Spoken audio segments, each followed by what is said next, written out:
ಉನ್ನತ ಶಿಕ್ಷಣ ಸಂಸ್ಥೆಗಳ ಜಾತಿ ಆಧಾರಿತ ತಾರತಮ್ಯ ತಡೆಯುವ ಉದ್ದೇಶದಿಂದ ವಿಶ್ವವಿದ್ಯಾಲಯ ಅನುದಾನ ಆಯೋಗ ಯುಜಿಸಿ ಹೊಸ ನಿಯಮವೊಂದನ್ನು ಜಾರಿಗೆ ತಂದಿದೆ.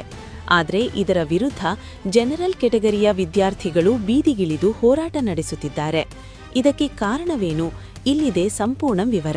ಉನ್ನತ ಶಿಕ್ಷಣ ಸಂಸ್ಥೆಗಳಲ್ಲಿ ಸಮಾನತೆಯ ಪ್ರಚಾರ ನಿಯಮಗಳು 2026 ಎಂಬ ಹೊಸ ನಿಯಮವನ್ನು ಜಾರಿಗೆ ತರಲಾಗಿದೆ. ಈ ನಿಯಮದ ಪ್ರಕಾರ ದೇಶದ ಪ್ರತಿಯೊಂದು ವಿಶ್ವವಿದ್ಯಾಲಯಗಳಲ್ಲಿ ಕಡ್ಡಾಯವಾಗಿ ಸಮಾನತಾ ಸಮಿತಿಯೊಂದನ್ನು ರಚಿಸಬೇಕು. ಈ ಸಮಿತಿಯು ಎಸ್ಸಿ, ಎಸ್ಟಿ, ಒಬಿಸಿ ವಿದ್ಯಾರ್ಥಿಗಳ ಜಾತಿ ಆಧಾರಿತ ದೂರುಗಳನ್ನು ಆಲಿಸಿ ಸಮಸ್ಯೆ ಬಗೆಹರಿಸಬೇಕಿದೆ. ಸಮಿತಿಯಲ್ಲಿ ಎಸ್ಸಿ, ಎಸ್ಟಿ, ಒಬಿಸಿ, ಅಂಗವಿಕಲರು ಮತ್ತು ಮಹಿಳಾ ಪ್ರತಿನಿಧಿಗಳಿರಬೇಕು. ಕ್ಯಾಂಪಸ್ಗಳಲ್ಲಿ ಹಿಂದುಳಿದ ವರ್ಗದ ವಿದ್ಯಾರ್ಥಿಗಳ ಮೇಲೆ ಜಾತಿ ಆಧಾರಿತ ದೌರ್ಜನ್ಯವನ್ನು ತಡೆಯುವುದು ಇದರ ಉದ್ದೇಶವಾಗಿದೆ. ಈ ಹಿಂದೆ ನಡೆದಿದ್ದ ರೋಹಿತ್ ವೇಮುಲ, ಪಾಯಲ್ ರೆಡ್ಡಿ ಪ್ರಕರಣಗಳ ತನಿಖೆ ವೇಳೆ ಜಾತಿ ಆಧಾರಿತ ಕಿರುಕುಳ ವಿದ್ಯಾರ್ಥಿಗಳ ಜೀವಕ್ಕೆ ಅಪಾಯವುಂಟು ಮಾಡುತ್ತದೆ ಎಂದು ಗಂಭೀರವಾಗಿ ಪರಿಗಣಿಸಿದ ಸುಪ್ರೀಂ ಕೋರ್ಟ್ ಯುಜಿಸಿಗೆ ಇದನ್ನು ತಡೆಯುವ ನಿಟ್ಟಿನಲ್ಲಿ ಪರಿಣಾಮಕಾರಿ ಯೋಜನೆಗೆ ಜಾರಿಗೆ ತರುವಂತೆ ನಿರ್ದೇಶಿಸಿತ್ತು.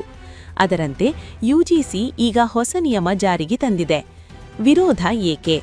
ಆದರೆ ಈ ಹೊಸ ನಿಯಮವನ್ನು ವಿರೋಧಿಸಿ ಮೇಲ್ವರ್ಗದ ಮತ್ತು ಜನರಲ್ ಕೆಟಗರಿ ವಿದ್ಯಾರ್ಥಿಗಳು ಬೀದಿಗಿಳಿದು ಹೋರಾಟ ನಡೆಸುತ್ತಿದ್ದಾರೆ. ಇದು ಏಕಪಕ್ಷೀಯ ನಿಯಮವಾಗಿದೆ. ಇದರಿಂದ ಜನರಲ್ ಕೆಟಗರಿಯವರಿಗೆ ಯಾವುದೇ ರಕ್ಷಣೆಯೂ ಇಲ್ಲ.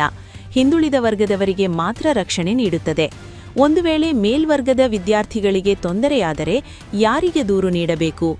ಒಂದು ವೇಳೆ ಹಿಂದುಳಿದ ವಿದ್ಯಾರ್ಥಿಯೇ ಮೇಲ್ವರ್ಗದ ವಿದ್ಯಾರ್ಥಿಗಳ ಮೇಲೆ ನಿಯಮದ ಲಾಭ ಪಡೆದು ಸುಳ್ಳು ದೂರು ನೀಡಿದರೆ ಏನು ಮಾಡಲಾಗುತ್ತದೆ ಎಂಬುದಕ್ಕೆ ಸ್ಪಷ್ಟತೆ ಇಲ್ಲ.